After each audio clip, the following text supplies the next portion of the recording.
Ce emoție simți acum? Răseală. Deci eu o văd verde, nu știu ce să zic că e. Ce emoție simți acolo? Ce simți? Ce stare ai? Frică mi-a venit în cap. Bine, scoate frica de acolo, Marian. Umilință. Umilință, așa. Scot. Scoate afară și transformă în energie pură. Cum? O scoți cu mâinile energetice, îți imaginezi cum această energie o scoți în afara câmpului tău Da. și cât număr eu până la 3, o vizualizezi cum se risipește în univers. 1, 2, 3. Cu comanda ta fermă să se transformă în energie pură. Ca apoi, din ea o să vină înapoi la tine și o să recreezi tot ceea ce îți dorești. Armonie, liniște, încredere în tine și tot ce ai nevoie. Bine, hai să vedem, Amalia, cum o percepe Marina. Sunt lecțiile trecutului învățate cu sârguință, spune partea ei subliminală, care este într-o grădiniță lângă o casă, dar grădinița e destul de mică, în sensul că ai, să zic, 5 metri până la poartă. O grădiniță foarte aranjată cu alee de ciment pe mijloc, pământ pe stânga, pământ pe dreapta. Pe lângă aleea asta, de jur împrejur, foarte multe lalele, dar cum să spun, este o combinație între roșu și mov, fiecare lalea din asta. După rândurile astea și de o parte și de alta de lalele, văd rândulețe și-a plantat semințe. Acum, de exemplu, plantează semințe de pătrunjel. Este o plantă foarte benefică pentru ea, spune. Din pătrunjel și-a rezervat 3 rânduri. Cum privesc eu cu spatele la casă, este pe partea dreaptă. Aici e predominant pătrunjel. Pe lângă gard are leuștean. În partea asta la altă are cartofi, are ceapă, are usturoi și tumeric. Îmi spune, nu-l văd. Îmi prezintă. La ce se referă Amalia, Marina? La realitatea în care trăiește acum sau o suprapunere actuală? Actual îmi spune. Actual. În plan fizic? În plan fizic? În plan energetic, care se va înflori în fizic, îmi transmite. Bun, și pe ea cum o vezi? Cum e veselă, tristă? Nu e atât de fapt, e la fel de primitoare ca în fizic, dar, cum să spun, e blândă, e blajină, vorbește încet. În fizic are entuziasmul ăsta, vorbește cu entuziasm, cu zgomotos, aici e, cum să spun, e blajină, e blândă, e calmă, e ca după terapie, îmi spune, îmi traduce să-ți spun. Bun, eu întreb de ce a apelat din nou la sesiune. Ce nemulțumire are, ce probleme mai are, ce vrea să mai știe? De ce te-a chemat? Nu are nemulțumiri, spune. A chemat ca să-i aduc validare fizicului pentru că au recreat comunicarea. Dar corpul fizic, în cazul ei, ca în cazul multor altora, spune, are nevoie de validare, are nevoie să înțeleagă, are nevoie să-i spună cineva că face bine, are nevoie să-i spună cineva că este bine. Avea nevoie de cineva imparțial între ele două. Deci e mulțumită de situația în care se află, da? După prima sesiune. Este mai mult decât mulțumită, este foarte mulțumită și este foarte relaxată, odihnită, îmi spune. Foarte bine. Ce poate să spună despre relația ei în plan fizic, a corpului fizic, cu copiii despre care ne-a vorbit? E destul de nemulțumită de situația în care se află. N-ar trebui să fie nemulțumită, spune, ar trebui să o ia ca pe provocare pentru stadiul în care a ajuns. Trecând la un nou plan vibrațional, cu siguranță și provocările se schimbă. Dar dacă ea le ia ca pe niște provocări care aduc entuziasm, atunci acestea vor deveni din ce în ce mai ușoare, spune. Dacă ea confruntă provocările cu teamă, cu frică, cu groază, atunci și provocările se vor înteți asupra ei. Aici trebuie să schimbe tactica. Și ce anume ar trebui să facă? Tocmai a zis, spune, că trebuie să le privească cu entuziasm aceste provocări, surprinsă, fără frică, fără teamă. Copiii, într-adevăr, au provocările lor, dar copiii respectivi vin. Îmi spune exact așa, ea întreabă, își mai amintește ce fel de copii veneau înainte să facă sesiunea și ce fel de copii au venit după sesiune. Cu siguranță s-au agravat cazurile copiilor după sesiune. De ce? Pentru că a avansat în conștiință. Da. Și-a ales ea misiunea asta? Să lucreze cu copiii cu probleme? Și-a ales să lucreze în binele omenirii, spune. Dar cu copii este și mai provocator. Pentru că vrea să formeze oameni cu capacitate. Vrea să știe ADN-ul ei, ce ADN are. Andromedan și Liran. Și încă se mai, adică încă mai există aceste comportamente ale acestor Ambele două. sunt comportamente. Nu poate să spună îmi dă 50, îmi dă 51 Liran, 50 Andromedan, dar spune că nu. În cazul ei, ambele își spun cuvântul, ceea ce e ok pentru ea, spune că nu o deranjează absolut deloc. Bun, deci, cum vorbeam la început, să aibă răbdare și încredere, că e o perioadă de tranziție și o să se așeze lucrurile pe viitor. Referitor la copii. Este perfect de acord cu tine, dar în schimb ea a propus altceva, să aibă entuziasm. Să nu se lase doborâtă de situația actuală, care este, o să fie trecătoare, da? Nu este o situație urâtă. Spune că nu înțelege chestia asta, de ce îi traducem ca și când... Nu, eu nu... Bun, să o accepte atunci. Am întrebat doar. Bun, am înțeles. Deci tu ideea ai înțeles-o despre ce e vorba. Și ai răbdare și accepti să... Totul este să continue procesul, da, ca apoi să te liniștești și să meargă totul ok. Bine. Nu. Aici vrea să pună punct. Nu vrea să se liniștească, nu. Liniștea în cazul ei, nu. Să devină surprinsă. În cazul ei, surprinderea e cel mai bun cuvânt. Ideea era să nu mai fie așa agitată, cum am văzut-o noi la început, știi?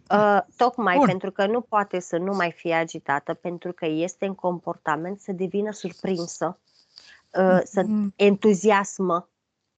Zic bine? Entuziasmată. Entuziasmată, da. Da. Bun, deci ai înțeles, se pare, Marina, despre ce e vorba. Da.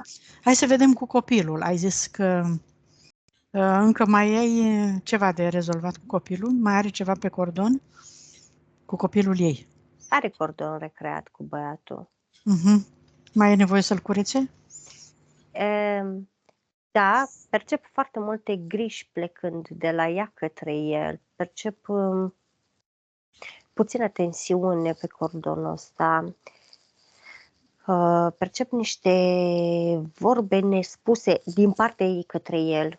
E ca și când ar vrea să-i spună ceva, dar parcă nu vrea să-l supere, dar parcă, adică trimite pe cordon puțin, se oprește. Iar trimite puțin pe cordon, iar se oprește. Știi?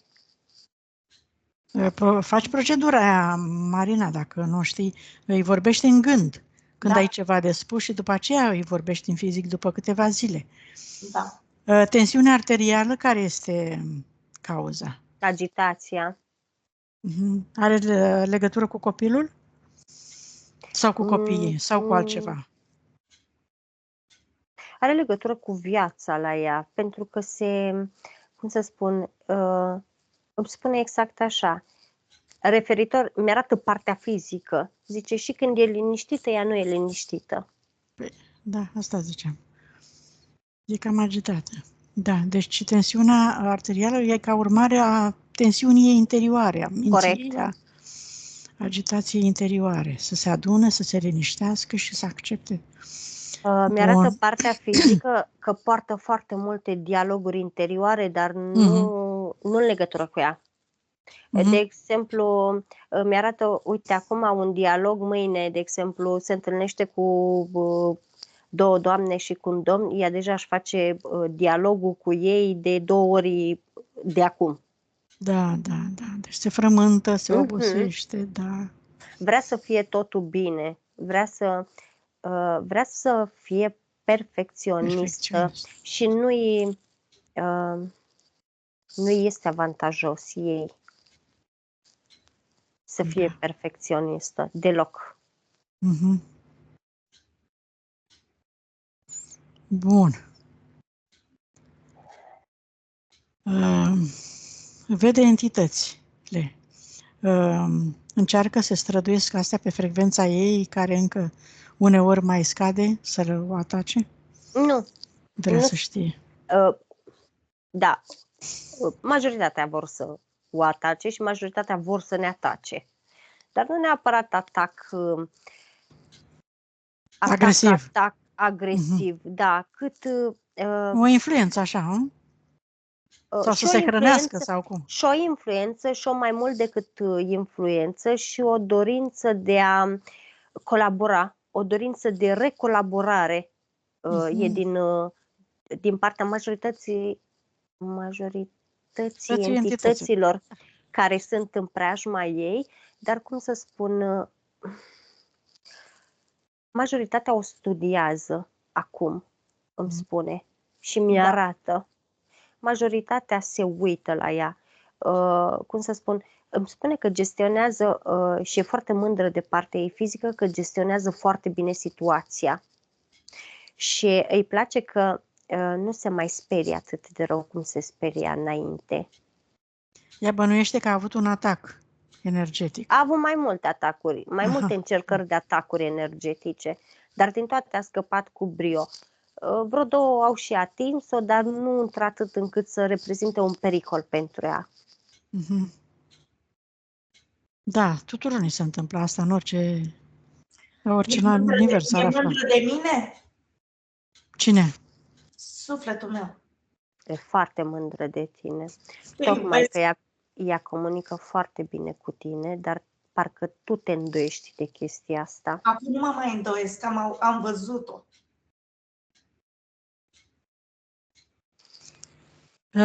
Vrea să știe dacă are sigiliul de invizibilitate și singurătate.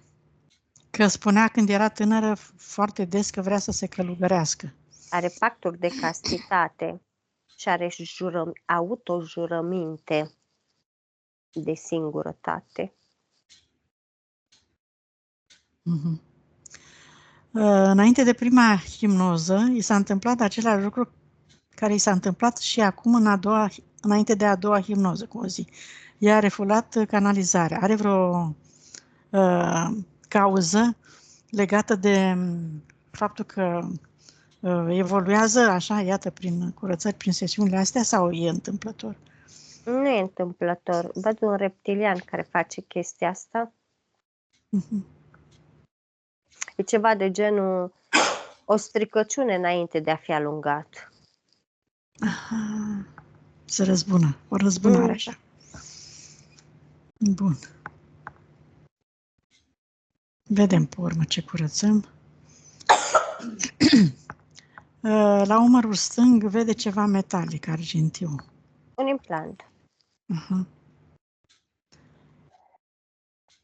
Cauza energetică a îngrășării și a infecției la rinichi. Vrea să mai știe. Are foarte multe meridiane blocate, printre care și vasul guvernator. De acolo și irascibilitatea ei, de la meridianul suprarenalelor. De acolo și oftica ei. De acolo și nevoia de a-i se spune că face bine un lucru, nevoia de validare. Și îngrășarea? Ce poate să facă să mai slăbească? Îngrășarea eu aș spune din ce mi-arată ea aici, are cauze fizice. O mică parte o va ajuta pătrunjelul care l-a plantat. Îi recomandă să mănânce pătrunjel o perioadă. Nu în exces. Frunze sau rădăcină? Și. Poate să-și facă și ceai și salată de frunze și salată de rădăcină. Este foarte bun, dar nu este bun pentru toată lumea, spune. Tocmai de aceea nu trebuie să facă exces. Am plantat la pătrunjel. Chiar vreau să te întreb, chiar s-a întâmplat ce ți-a zis Amalia? Acum ai plantat în curte în primăvara asta? Da, în spate cum ar veni. Da. Am plantat la pătrunjel și creț și ăsta românesc. Și... Iată cum te-a îndemnat sufletul tău să faci, pentru că ai nevoie de el. Marina subliminală m-a îndemnat. Da, păi asta zic. Da. Și am și leuștean. Mi-am plantat într-un ghivecel. Bun. Imediat de reținut ceaiul de pătrunjel elimină apa, dar din corp. Da, este un foarte bun curativ, îmi spune.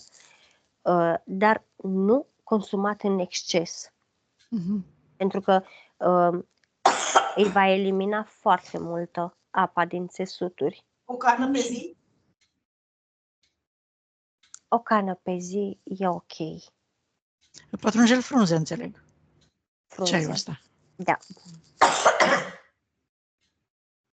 Mai văd o chestie cu sarea. La fel, nu-i percep sare și îmi spune că are deficit de sare în celule. Da, i-ai spus și în prima ședință de sesiune de sare că nu are sare.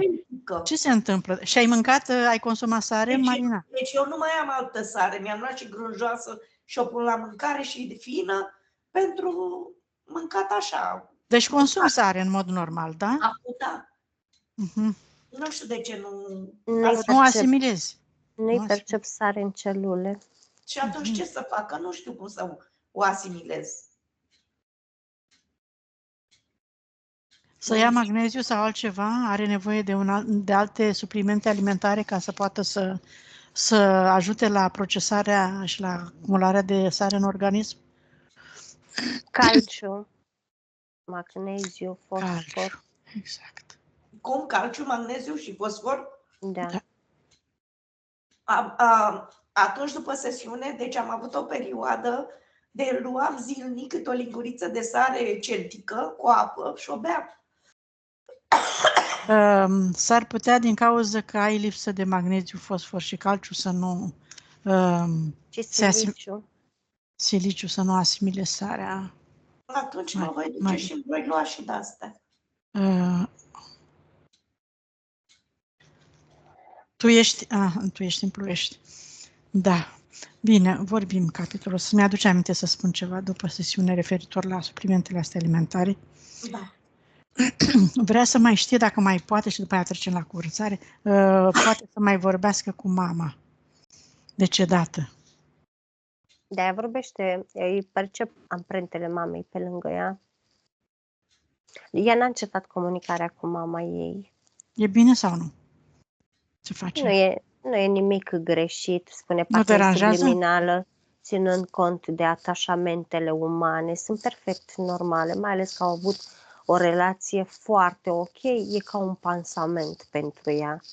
Mai ales că știe să facă deosebirea când vine mama și când nu e mama. Dar de cele mai multe ori percep că mama nu îi vorbește. Doar vine, o mângâie, ascultă ce are de spus și pleacă. Și acum este că o văd, o simt. Îi văd mâinile mamei. Este, da. Și de ce vine? Că o cheamă ea. O cheamă. Dar altceva mai se întâmplă între ele? Un ajutor reciproc, o susținere, o ceva? Nu există schimb. Nu există schimb. Nici măcar cordon nu percep între ele. Să nu mă mai gândesc la mama? Îi fac rău? Nu îi faci rău. Nu-i cere ajutor, în schimb, îți spune Nu i-am partea cerut ta niciodată, că subliminală. știu că nu poate să mă ajute ea.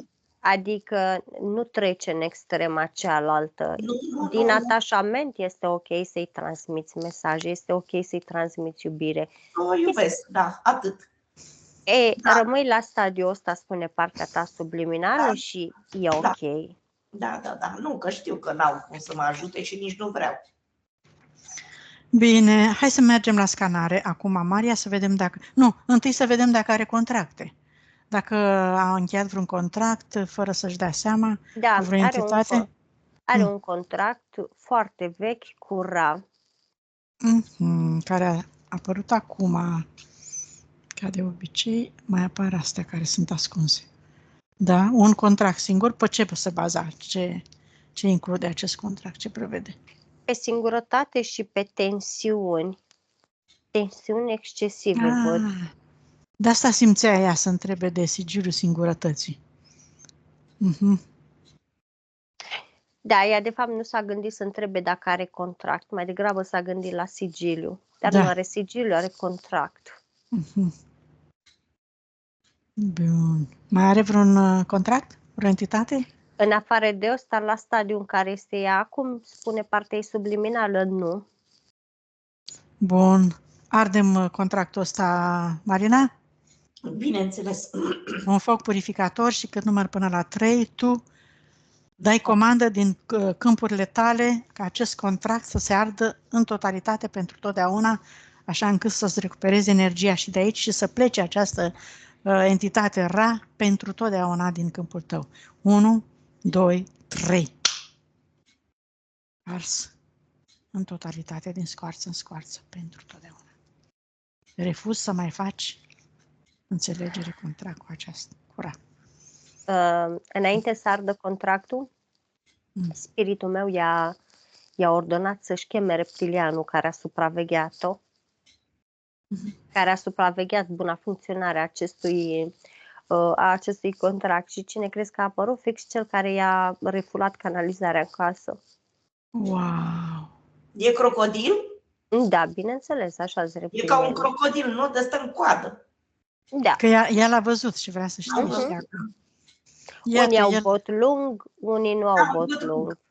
Și coadă. Unii au coadă, unii nu au coadă. Ăsta avea și coadă, stătea și botul lung. Da. Foarte bine că l-ai perceput, iată, Marina. Bun. Ce facem cu el, Amalia? I-a revocat permisiunile spiritul meu în numele ei. Bun. Mulțumesc spiritului tău. A plecat pentru totdeauna și a curățat câmpul, s-a eliberat, acum nu mai ai nicio influență, nicio ghinion prin casă, nimic. Bun, acum putem să mergem la scanare ca să vedem dacă mai are ceva de eliminat, pe la umăr, pe la cap, pe la coloană, să vedem ce mai. Da, la umărul stâng are implantul acela. N-aș zice că e nici sârmă, n-aș zice că e nici plăcuță. Aș zice că e mai degrabă ca un fel de plăcuță zebrată, cam cum e gardul ăla. Da, gardul ăla din sârmă, da. Sau nu din uluci. Din uluci, de fier, așa. De alea subțiri, am înțeles. Are legătură cu durerea de spate și de mijloc ăsta și are legătură cu îndepărtarea persoanelor din viața ei, dar cum să spun, nu îmi dă un sex anume. Deci are legătură de la copii până la bătrâni, de ambele sexe. Bun, iată, Marina, și asta îți ține la distanță lucrul cu copiii. Bun, scoatem tot, eliminăm, ardem în focul purificator, destructurăm acum pentru totdeauna, în totalitate, din cap în cap, toată această structură, cu toată amprenta ei, cu toată informația. Dar știi ce e interesant? Că mi-am întrebat spiritul dacă a fost înainte de prima hipnoză și a zis nu. Ăsta a fost plantat după hipnoză, În momentul când e intrat în vigoare contractul ăsta, la pasul la care se află ea acum. Cu contractul de la RA. Da, și a simțit când i l-a pus. De vreo 3 săptămâni, cred. Da. Are puțin mai mult, are undeva la 6 săptămâni. Și la fel s-a trezit, parcă îmi și arată, pe umărul ăla parcă a fost bătută, ea a crezut că a dormit strâmb, a crezut că a dormit cu umărul într-o parte. S-a trezit ciudat. Bine, l-am scos, da? L-am destructurat. Să vedem ce mai găsim acolo, Maria. Vasul guvernator, îi văd foarte mult. E în energie feminină mai mult decât ar trebui. Vasul guvernator, spiritul ei îl curăță acum. Meridianul ficatului și meridianul suprarenalelor, dar și al inimii, este îmbâxit. La fel văd că îl curăță.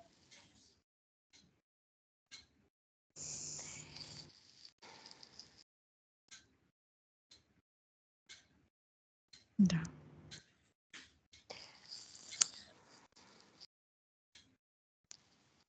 O pregăteau să o implanteze pe câmpul inimii.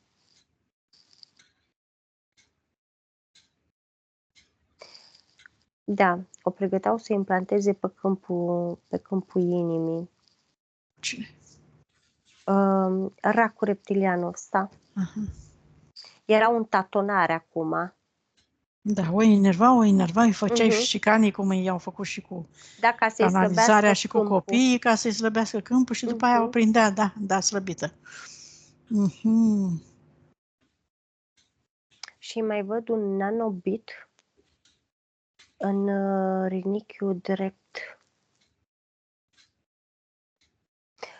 Ăsta îi atrage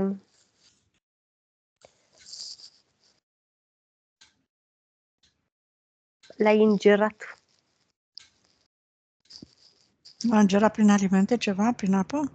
Prin apă, aș spune mai degrabă. Da, i-a fost pus special de către reptilianul respectiv. Îi atrăgea situații conflictuale. Iar ea, pentru că nu-i place cearta, îmi spune că era nevoită să tacă și să înghită, să se retragă frumos ca să nu se certe. A fost pus energetic, bănuiesc, nu? Energetic, da. Da, ca să înțeleagă ea. Bun, scoatem.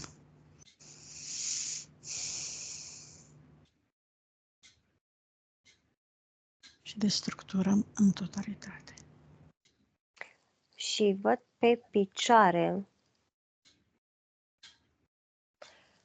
Știi care e chestia la ea? Își dă supărare la picioare, îmi spune.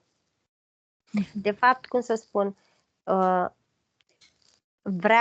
o trimite în jos, dar nu o trimite cu direcție în jos, astfel încât să opresc în picioare. Da. E ca și când din cap, când își face curățarea, le aruncă la picioare. Nu le vizualizează ieșind, ducându-se la sfera.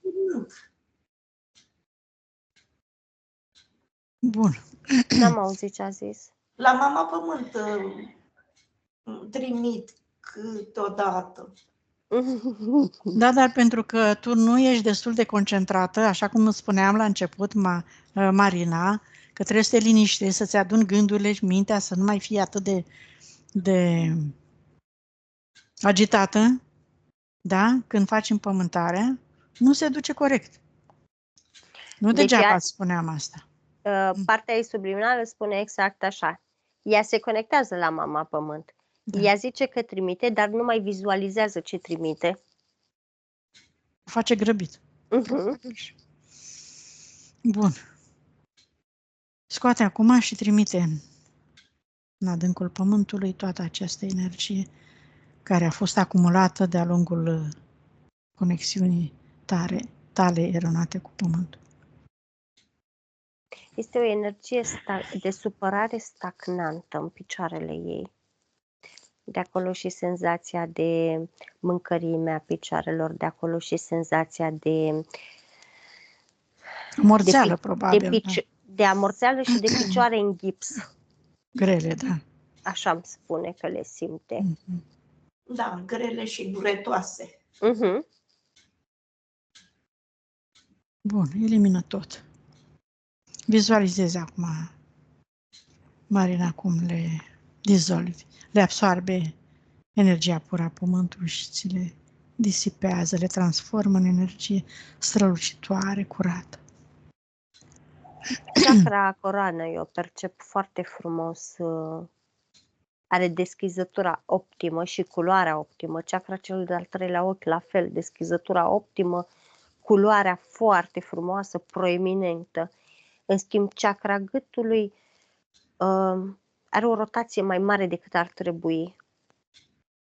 De acolo și impulsul de a vorbi repede și mult. Corect.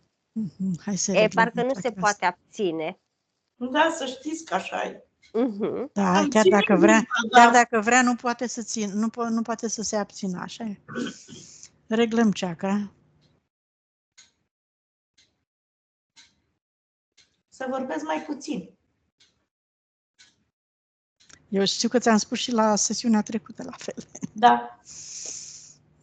Ca să te poți concentra, să poți să auzi, să-ți auzi gândurile.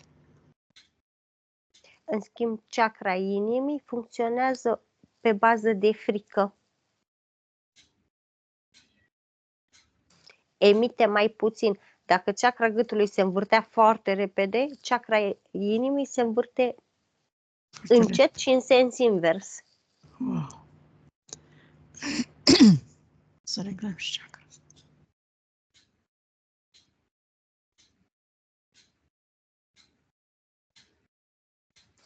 Arată foarte bine plexus solar.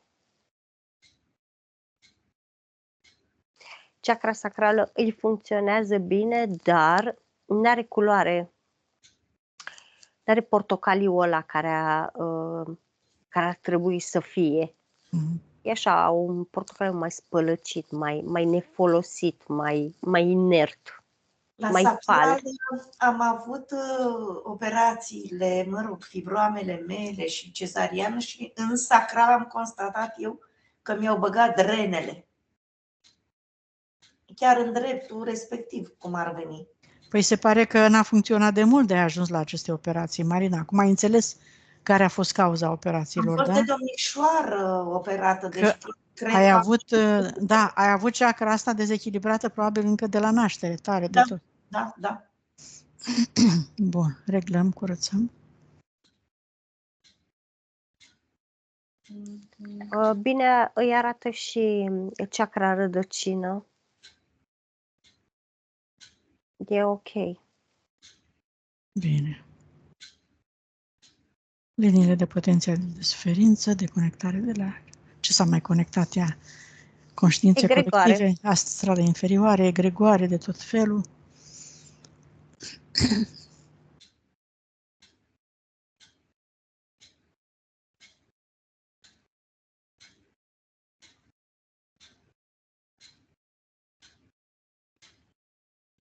Frica de exprimare are două linii, avea două linii de potențial făcute. Bun, s-a deconectat de la toate, da? Și-a recuperat energia, șterge toate amprentele și creează acum pe linia de potențial. Din punct de vedere profesional al lucrului ei cu copilul, relația cu fiul, și cu sănătatea și cu tot ce își mai dorește ea să-și înceapă să-și creeze acum o nouă linie de potențial, cu tot ceea ce are nevoie, să fie fericită și mulțumită. Este posibil să intre la predare. O văd cu foarte mulți... strânge foarte mulți copii în jurul ei și asta ca o profesoară, ca o învățătoare și le explică. Da, o văd foarte entuziasmată făcând lucrul ăsta. Și nu e pe linia asta de potențial pe care și-a făcut-o, nu este departe, ca să zici că e probabilă, este destul de aproape.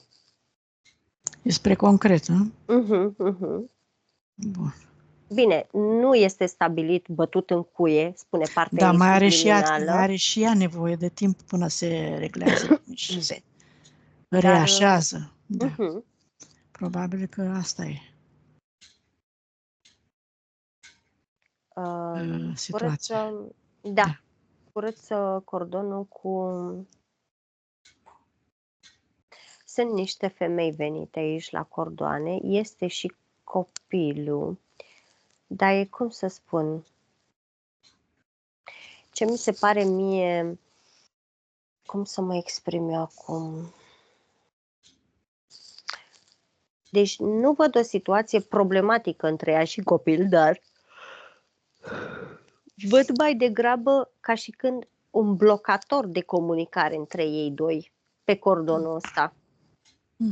E ca și când nu-și simte, copilul nu simte mamei sentimentele, mama nu simte copilului sentimentele, deși, cum să spun, percep că de la amândoi vin sentimente, undeva la mijloc pe cordonul ăsta. E o barieră undeva, hai să vedem pe cordon. Da, pe cordon, să deblocheze, să curețe, să destructureze această barieră, dacă reușește fără să mai... O fi din karma trecută, o fi karmică dintr-o viață trecută sau ce? Nu mai mi-arată nimic de karmic aici.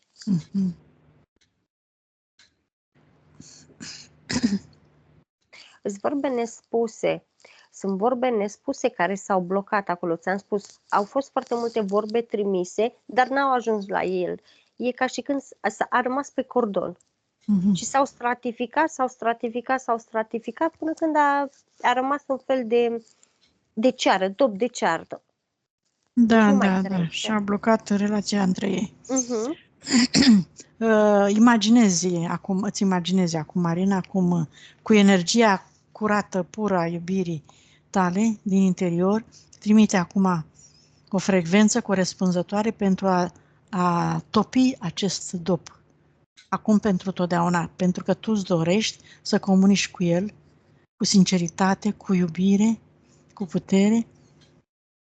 Îi spui și lui la fel, să aibă curajul să-ți spună tot, pentru că tu ai încredere în el, în sufletul lui, în spiritul lui, îl iubești și e liber acum să-ți transmită orice informație fără să se îngrijoreze că te supără sau ceva.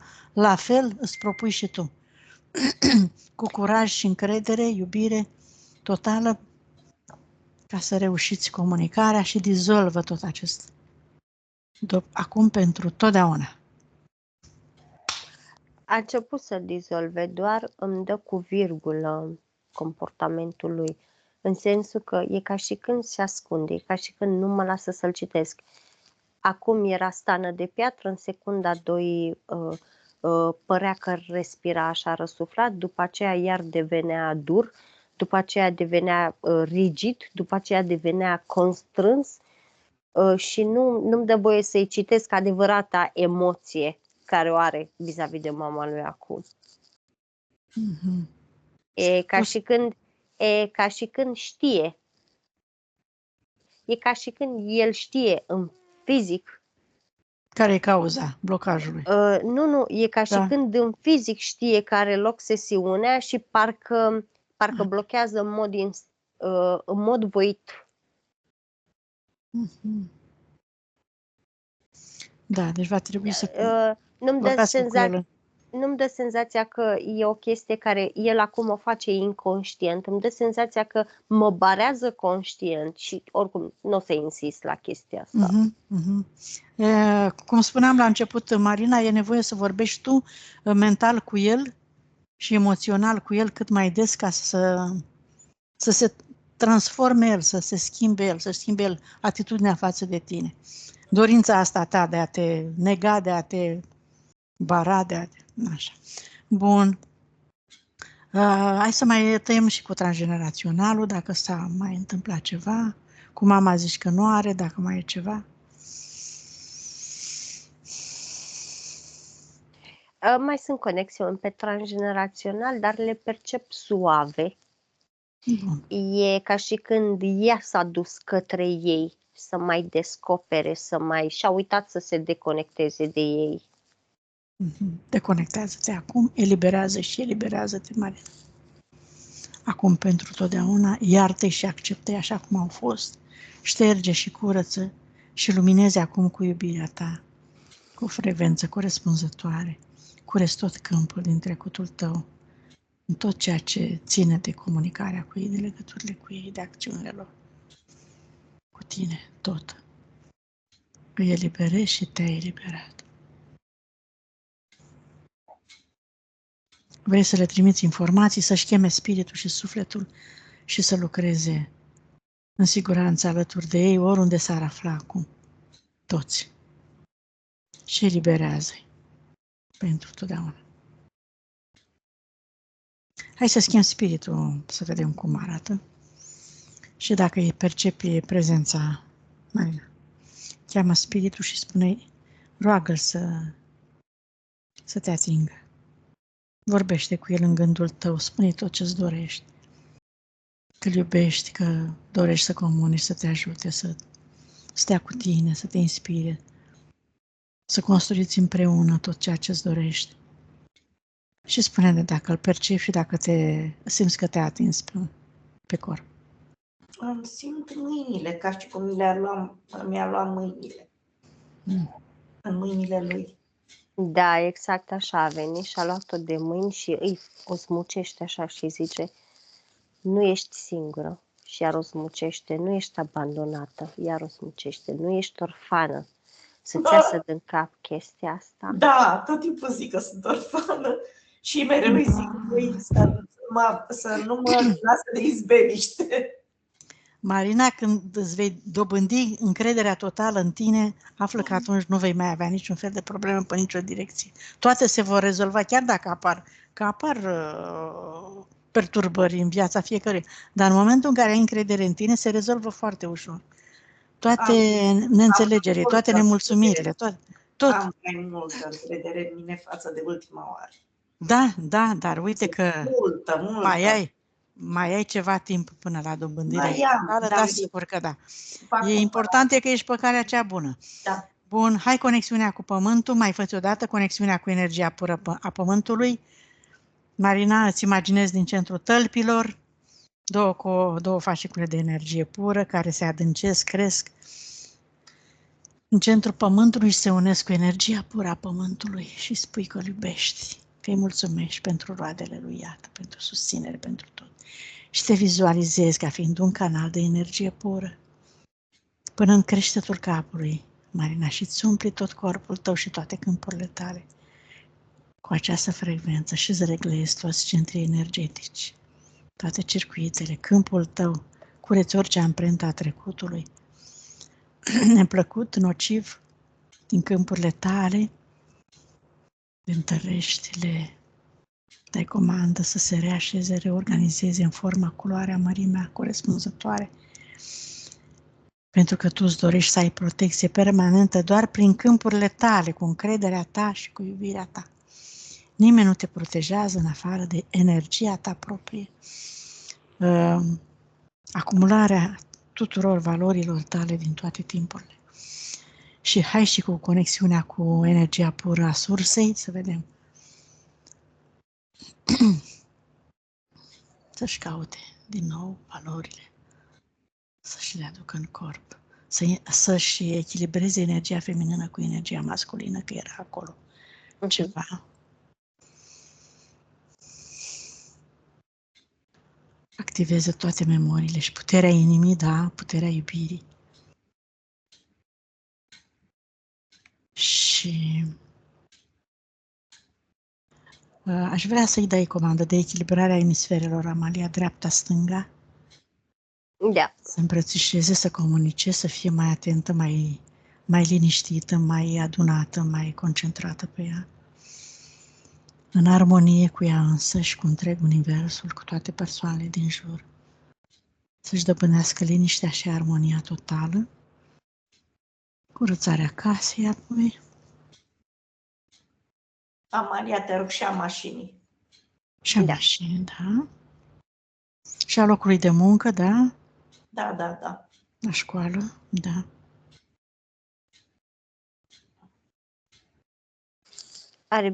Are birou special? Văd că îi curăță un întreg birou. Da, în cabinet. Ok.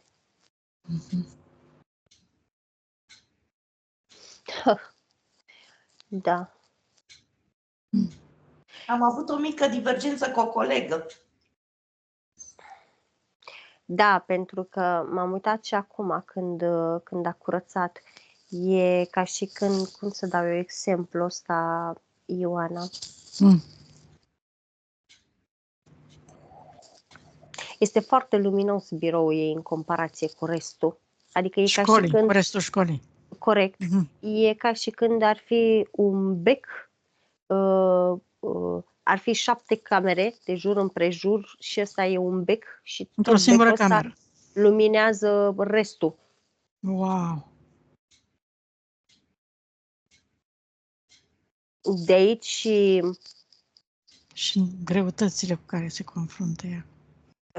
rezistența care o pun ceilalți în fața ei. E ca și când e prea luminoasă pentru ei. E ca și când unii dintre ei nu o mai văd. Deci nu e că nu mai vin la ea, nu mai vin la ea că nu o mai văd, nu o mai percep, nu o mai sesizează. Ca și vibrație, ca și lumină, ca și curățenie de jur împrejurul ei. Da, ca și cum ar fi inexistentă.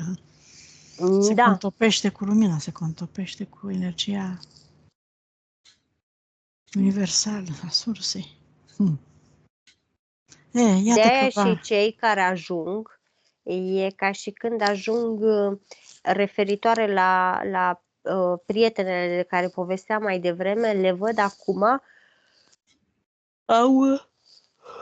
au entități grele pe ele. E ca și când au intrat pentru că prin prisma locului ei de muncă au autointrare, să spunem așa. Da, da, da. Și de aceea îi și activează butoanele la maxim. Doar să o scoată din zona de confort, să-i scadă lumina.